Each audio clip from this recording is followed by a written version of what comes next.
What is going on, everybody? Welcome to another video. Today I wanted to address a comment that I got. Before we get into that, feel free follow me on social media. It is at Seabolt Speaks everywhere: Twitter, Instagram, Facebook. Seabolt Speaks. You can find me there and interact with me and all that stuff if you would like. Basically, so I had a comment come through and I went to look for it because I was going to put it on the video so you could see it, but I've kind of lost it just in the comments that I've gotten lately. And basically the comment was asking, how did I overcome, from what I understood from it, how did you overcome your laziness in terms of learning a language and stay motivated? Because if you've watched my channel for any extended period of time, you know that I have a very bad habit of jumping from language to language until this last time. And it's always been an issue. And so a lot of this information may be some repeat information for some people, because there's not really any secret. It's just in the way that I've changed things up. So I think a lot of it comes from, like, so in the past, I would study for 5 or 10 minutes a day because I would use my applications and all that stuff, you know, my Duolingos and my Lingo Deers and whatever. And, you know, you felt satisfied with just doing a couple of minutes or doing a lesson or whatever. And for me, that was a very lazy approach. I didn't act like, I mean, I guess I technically actively worked on learning the language, but whatever language I was studying at the time, but really and truly I didn't, because I wasn't investing enough time to actually see any feasible results over the course of a shorter amount of time. Not that I'm planning on or claiming that I'm going to be perfect in 3 months, 6 months, a year, 2 years, 5 years. It's, you know, doing just 5 or 10 minutes a day is just elongating that goal tremendously. And so basically when I had made up my mind that I was going to delete the applications and stuff, that was to kind of see what could happen. And so once I deleted all that stuff, there wasn't this urge to get on the phone, because, like, I think that a lot of it is the idea of this streak in language learning on these apps. And so I think that part of the laziness was sometimes I just wouldn't feel like doing something, like specifically Duolingo or whatever, but I would be like, man, I have to keep that streak up. And so from where it was a hassle to turn that on because I had no interest, but I wanted to keep that streak, instead of doing something that I enjoyed, like watching TV or YouTube, listening to something that I enjoy, like whether it be some of the J-pop bands that I like or whatever, I would get on there and I would literally do enough to keep the streak up. And of course with Duolingo, I would miss just absolutely stupid things that it would mark me wrong on, and then I would fail the lesson. And then that would make me not want to just do it. I would do that. I would do enough to get the streak, and then I would stop. I wouldn't do anything else. And so to me, changing the habit of how I learn languages in terms of getting rid of the applications and all that stuff, that in itself is kind of what helped me overcome laziness, because I realized that in order to study a language, it's not, you don't, like, you can use books, whatever. I'm not saying that. I still use, on top of MIA, I still, like, Tokini Andy does his Genki streams, and I watch those because I get a lot of good stuff out of it.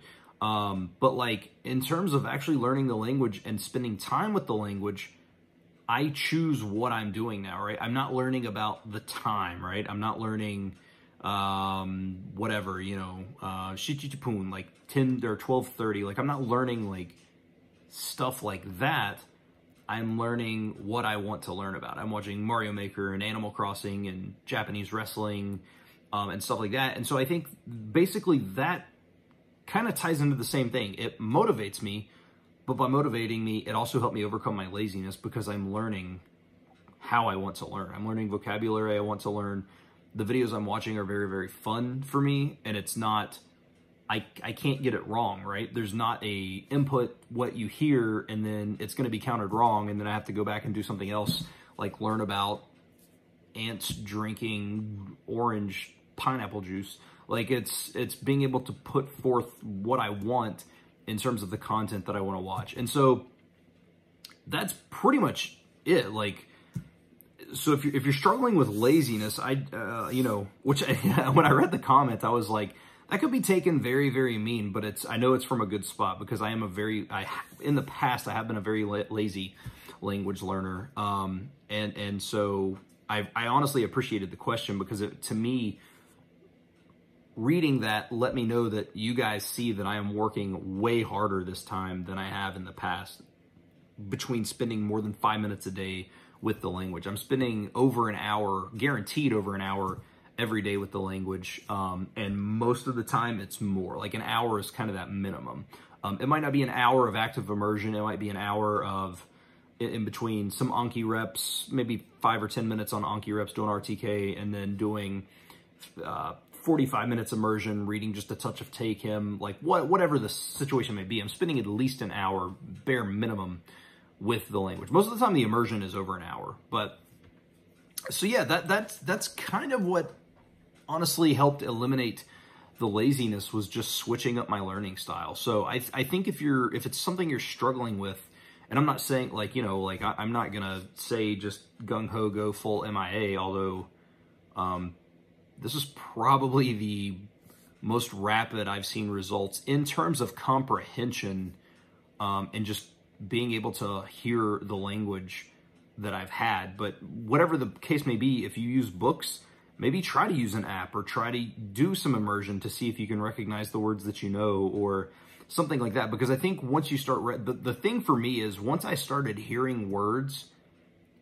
and I started hearing them multiple times and it started popping out to me, well, then the laziness went away and the motivation kicked in, because I was like, well, if I'm understanding this now, what am I going to understand tomorrow?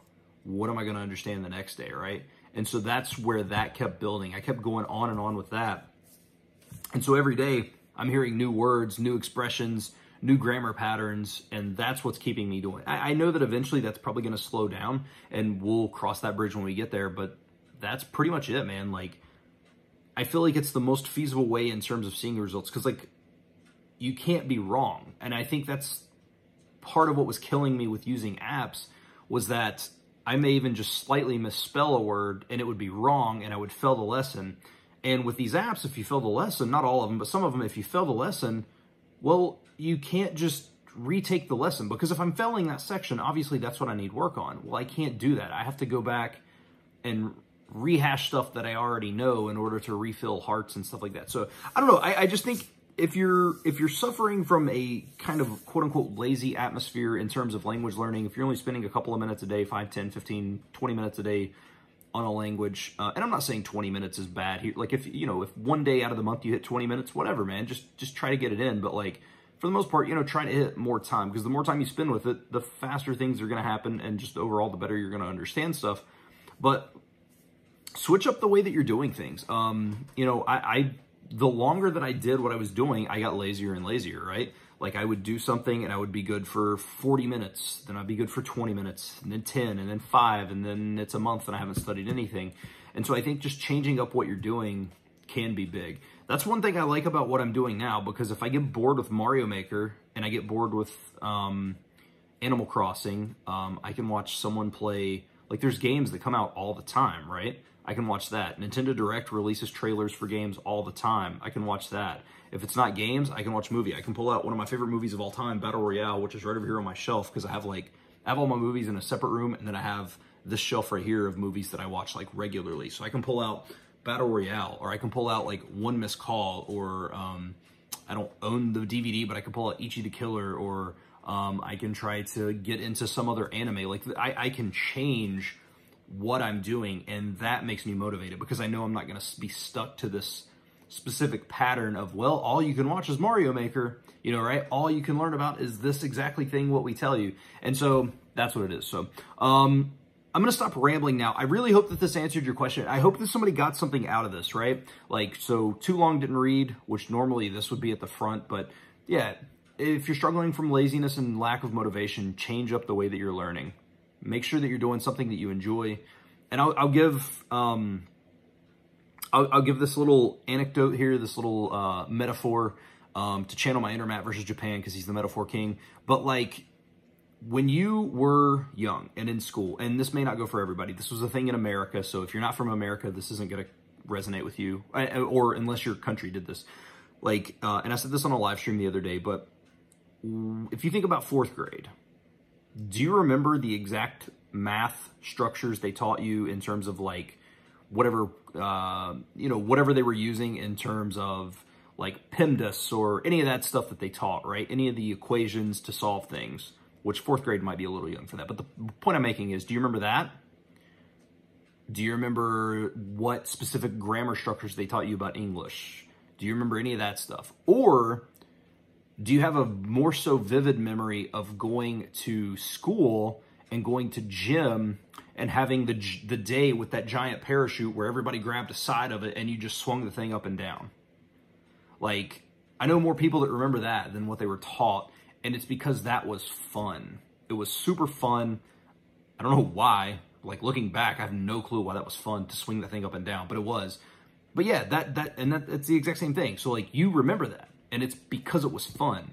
So just try to make whatever you're doing fun. And that's the only advice I can give you. So if you have any questions, feel free to reach out. You can drop a comment or contact me on social media if you have any questions, or hey, do you think that this is cool? Like, obviously I'm not good, but like, I can at least tell you what has worked for me a little more in depth and maybe see, what's going on. I don't mind to help out any way that I can. Obviously I can't teach you a language because I'm not fluent in what I'm trying to do, but like in terms of like maybe structuring your pattern and stuff, whatever, that got on a weird tangent. But yeah, so that, I'm going to end the video here. So, but that is pretty much it. Hopefully you guys got something out of this, and yeah, hopefully that answered some questions. So thank you all for watching.